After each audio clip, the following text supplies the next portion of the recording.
نحمدہ و نصلی علی رسولہ الکریم۔ ایک سوال ہمارے پاس ہے، تاجدار گولڑا مجدد اعظم حضور سیدی و مرشدی پیر میر علی شاہ صاحب رحمۃ اللہ علیہ کا مسئلہ افضلیت کے حوالے سے کیا عقیدہ تھا، اور اس حوالے سے آپ نے اپنی کتابوں میں کیا لکھا ہے؟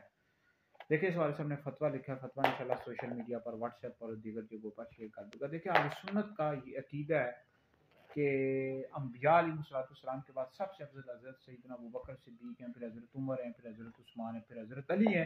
جو شخص مولا علی کو ابوبکر عمر سے افضلتا ہے، ایسا شخص گمراہ بدین اور اہل سنت سے خارج ہے۔ اور اس حوالے سے تفسیر کے ساتھ میری ویڈیوز یوٹیوب پر موجود ہے، مفتی دانش حیدری میرا یوٹیوب چینل ہے، آپ سن لیں۔ افضلیت کے حوالے سے ہم نے تفسیر کے ساتھ گفتگو کی ہوئی ہے، ٹک ٹاک پر میری ویڈیوز موجود ہیں، میرے فتاوی جات موجود ہیں۔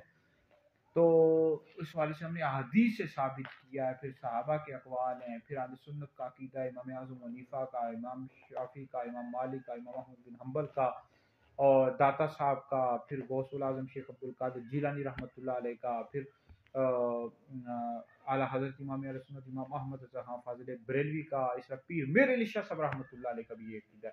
فتاوی شامی پڑھ لو، جلد نمبر 6 پڑھ لو کہ جو شخص مولا علی کو ابوبکر عمر سے افضل بتایا ایسا شخص بدعتی ہے۔ اس طرح اعلیٰ حضرت نے فتاوی رضویہ جلد نمبر 14 میں لکھا ہے کہ جو شخص مولا علی کو حضرت ابوبکر صدیق، حضرت عمر رضی اللہ تعالیٰ عنہ سے افضل بتایا ایسا شخص گمراہ ہے، اہل سنت سے خارج ہے۔ گمراہ اعلیٰ حضرت نے لکھا، اور ایسا بندہ پھر اہل سنت، جو بندہ گمراہ ہے وہ اہل سنت سے بھی خارج ہے، ٹھیک ہے جی۔ اور اسی طرح پیر میر علی شاہ صاحب رحمۃ اللہ علیہ نے فتاوی میرجع میں لکھا ہے کہ مولا علی کو اگر کوئی بندہ شیخین یعنی ابوبکر عمر سے افضل بتاتا ہے تو ایسا شخص بدعتی ہے، ٹھیک ہے جی، بدعت پر ہے۔ اور اس طرح آپ کی کتابیں پڑھ لو، مہر منیر پڑھ لو، اس طرح دیگر اور جو آپ نے کتابیں لکھی ہیں، تصفیہ ما بین سنی و شیعہ، وہ تفصیل کے ساتھ پیر میر علی شاہ صاحب رحمۃ اللہ نے لکھا ہے۔ تو تاجدار گولڑا میرے بھی پیر و مرشد ہے، ہمارا پیر خانہ ہے یہ۔ تو ان کا بھی یہی عقیدہ تھا کہ انبیاء کے بعد سب سے افضل ابوبکر ہیں، پھر عمر ہیں، پھر عثمان ہیں، پھر علی ہیں۔ جو شخص مولا علی کو ابوبکر عمر سے افضل بتایا ہے ایسا شخص گمراہ بدین اور اہل سنت سے خارج ہے۔ اور لہٰذا یہ ہے کہ جو شیخین ہیں ابوبکر عمر، یہ خلافت و ولایت ہر لحاظ سے افضل ہیں، ٹھیک ہے، دونوں لحاظ سے افضل ہیں۔ یہ کوئی کہتے ہیں تفضیلی اہل سنت میں گھسے ہوئے ہیں کہ خلافت کی وجہ سے تو افضل ہیں، ولایت کی وجہ سے افضل نہیں ہے، ایسی ہرگز بھی بات نہیں ہے۔